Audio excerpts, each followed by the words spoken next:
As well as developing key enterprise skills, a GCSE in business provides students with a detailed understanding of the workings of a business, which remain quite relevant today, especially with the situation we've been in.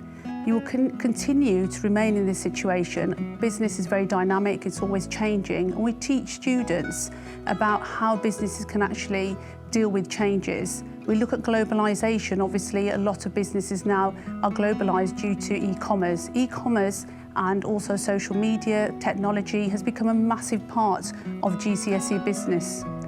Content is broken into Theme 1 and Theme 2. So Theme 1 looks at enterprise and entrepreneurship, spotting a business opportunity, putting a business idea into practice, making a business effective, and also external influences on the business, which now has become apparent today more than ever.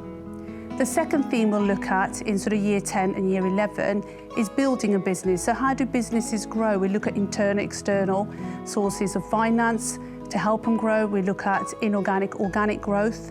We'll also look at the marketing and the operational functions that are within a business. And most importantly, the financial decisions a business has to make. There is a fair bit of finance at GCSE, but it's nothing that students can't handle and can't do with a calculator, so nothing to worry about there. We'll also look at recruitment. We look at human resources. How do businesses recruit staff? Why it's important to recruit the right staff to enable them to keep those costs low. Now, GCSE Business Studies is 100% exam. There is no coursework at GCSE levels now. And it's 2 papers. Paper 1 is based on Theme 1 and Paper 2 is based on Theme 2. The exam is an hour and a half and it's 90 marks. Section A is very generic, Section B is based on case study, and so is Section C. We teach the students how to make sure their analysis is contextualised and therefore enable them to get top marks.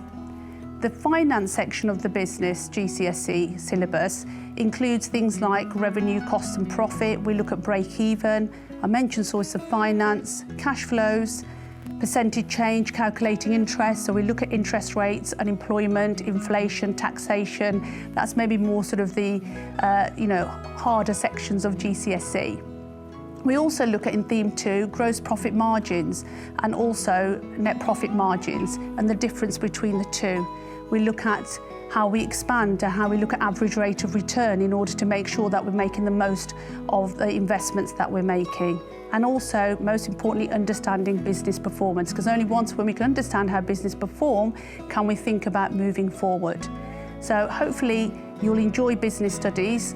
There's lots of entrepreneurs that you would have come across that you might have seen on TV, such as Richard Branson, Simon Cowell, Jamie Oliver, who's got quite a lot of restaurants. He's actually made a brand out of his name. Katie Price is one that might not be so obvious, is an entrepreneur. We'll be having a look at different examples, and obviously the apprentice, Lord Sugar, no one like him. So if you want to be hired, choose Business Studies GCSE.